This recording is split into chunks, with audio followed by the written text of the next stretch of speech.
Hi guys! Welcome to our vlog. Leibihan and Kai. Yeah. So, how are you guys? Kamusta kayo?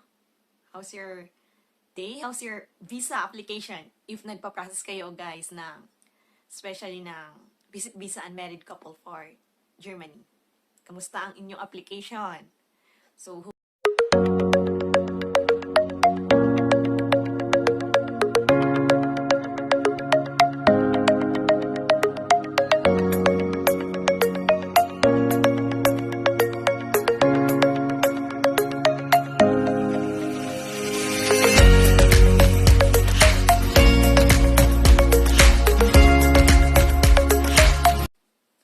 hopefully guys, this vlog is makatulong sa inyong application. Lalo na guys, sa mga first met or never met case. So this video or this vlog that we would like to share is for the never met couples.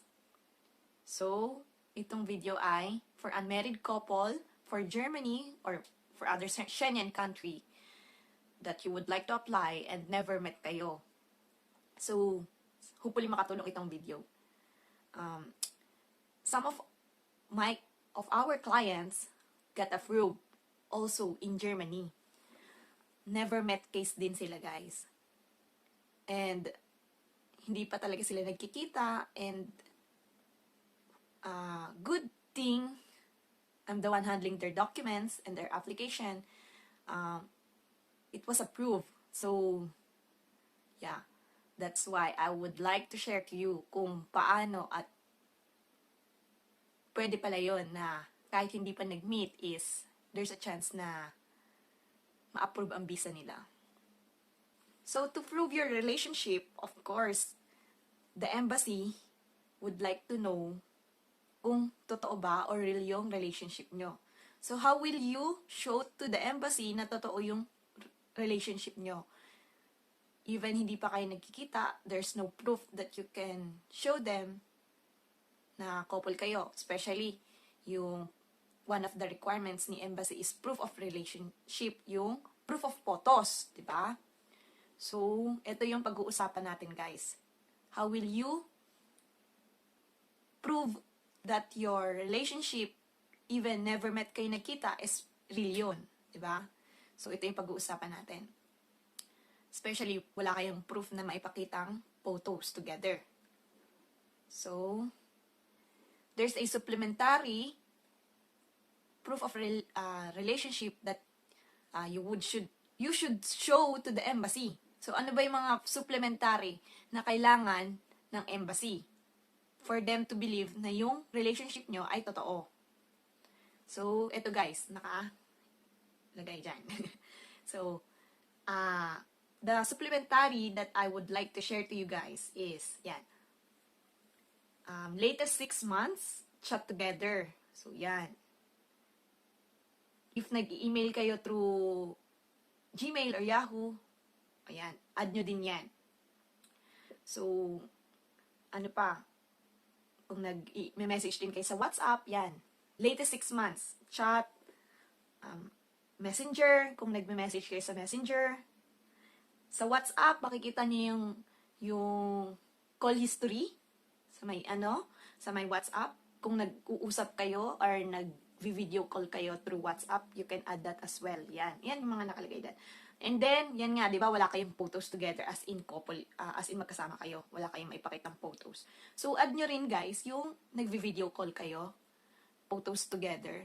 Di ba, nag-screenshot kayo ng mga photos. So, yan, add nyo kahit mga 10 to 15 photos. Mga ganun, di ba? So, ma-proof lang na yung kausap mo is ito yung partner mo. So, also, kung nag-video call kayo through, pinapakita mo yung friends mo or yung family mo, or siya din, same with him or same with her, na pinapakita niya yung family niya. So, sometimes, do a screenshot as well. Para prove na hindi lang siya yung kausap mo, kundi yung family niya, yung mga friends niya, katrabaho niya, mga ganon. So, same with you. Kung hindi lang ikaw ang kausap niya, family mo, mga kapatid mo, mga friends mo, yan. Screenshot niya din kahit konti lang, kahit mga 2 to 3 or 4 photos ng family mo or ng family niya, mga ganon. As in, ano lang. And then, photoshoot together. 10 to, 10 pieces, mga ganon. Tapos, lagay niyo sa MS Word. Lagay niyo. Doon nyo i-indicate yung supplementary proof of relationship niyo together. Then, that's the time you can add it to your visa application, lalo na kung wala kang idea how will you do it. Kasi, syempre, first application mo and hindi mo pa alam paano yung flow, so the requirements, ganun ilagay mo sa MS Word. And then, lagay mo lang ng label. Yan, proof of relationship, call logs, photos, di ba? Also, you can add, of course, kahit hindi kayo nagkikita, imposible namang hindi nagpapadala yan. Ano ba ibig sabihin nagpapadala? So, not only proof of remittance, not only money na nagpapadala yan, kundi may mga giveaways yan, giveaways, may mga gifts yan. Kunwari, di ba? So, nagpadala kunwari siya ng flowers, ng cards, so may mga photos kanyan. Ilagay mo din, picturean mo lang, and ilagay mo din sa MS Word kung saan yung supplementary proof of relationship mo naka-identify. So, ganun ang paggawa. Also, yung proof of sending remittance or sending proof of receiving remittance. Diba? So, hindi lang siya yung nag-send ng remittance sa'yo. So, dahil send siya sa'yo through remittance, of course, you receive the money through your bank transfer or through your Western Union copies. So, guys, kung may mga Western Union kayo, you should save that. Kahit yung latest 3 to 6 months. Proof lang na nagpapadala yung partner nyo. Tapos, add nyo din yun. Photocopy nyo lang and put as well as one of your record for the supplementary proof of relationship. As well, kung bank transfer naman siya nagpapadala, then you need to request a bank certificate and bank statement latest 6 months. So, doon pumapasok yung pinadala niyang remittance. Any amount, it's depend sa inyo yan, di ba? So yan yung makakapagpatibay ng documents nyo and there's a chance na ma-approve kayo. You should only know how to provide or process your documentation. So, yan. Kahit di pa kayo nag-meet, there's really a chance. So, sabi ko nga sa inyo, yung iba kong client, never meet kayo sila. Pero, nagawan lang ng paraan how you will show na totoo yung relationship nyo. Diba?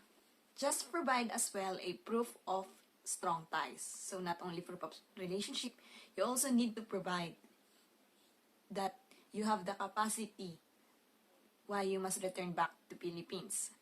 So, I also made already a vlog about this. And, yan. After this video, you can watch that vlog. Search nyo lang sa aming YouTube channel, Proof of Strong Ties, that you can provide why they must give you a visa. So, naka-indicate dyan, guys, kung ano yung mga strong ties nyo. So, just look for the video of this in our YouTube channel and you will identify kung anong documents or ano yung kaya nyong i-provide for your strong ties. So, you also need that for your visa application. Search nyo lang yan, guys, sa aming YouTube channel, okay?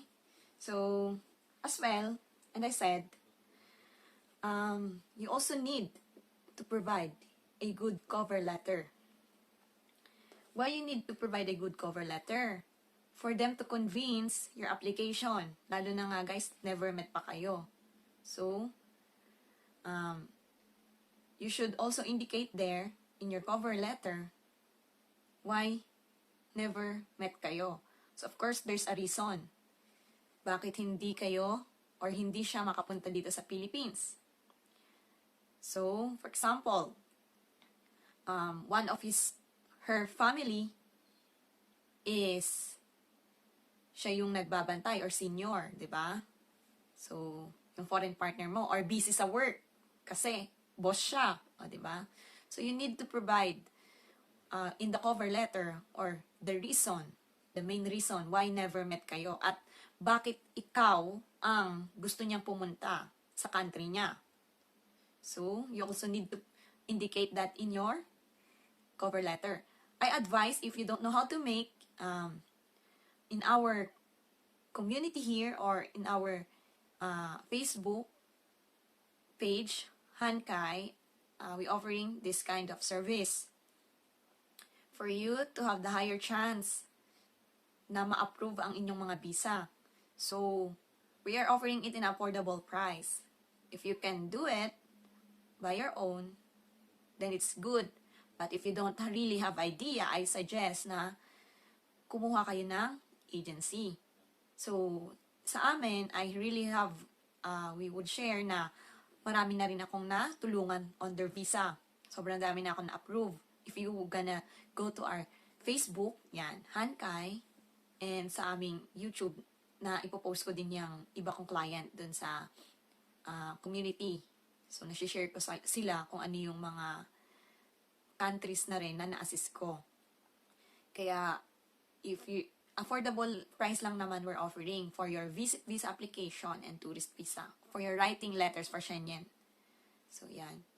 If you really don't have idea, I suggest kumuha kayo.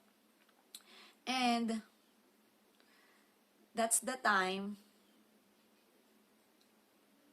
you are ready now to process your application. Sobra namang, kaya yan kung may tiwala kayo sa isa't isa ng partner mo, medyo darating kayo sa time na sobrang stressful or mag-aaway kayo kasi ang daming documents na need nyo i-provide. So, you really need to show them. Kung gusto nyo talagang magkita in person, so you need to cooperate each of one. So, yan. And, so guys, hopefully this video is nakatulong kami sa inyo, especially sa mga never met case on how you will prepare your application.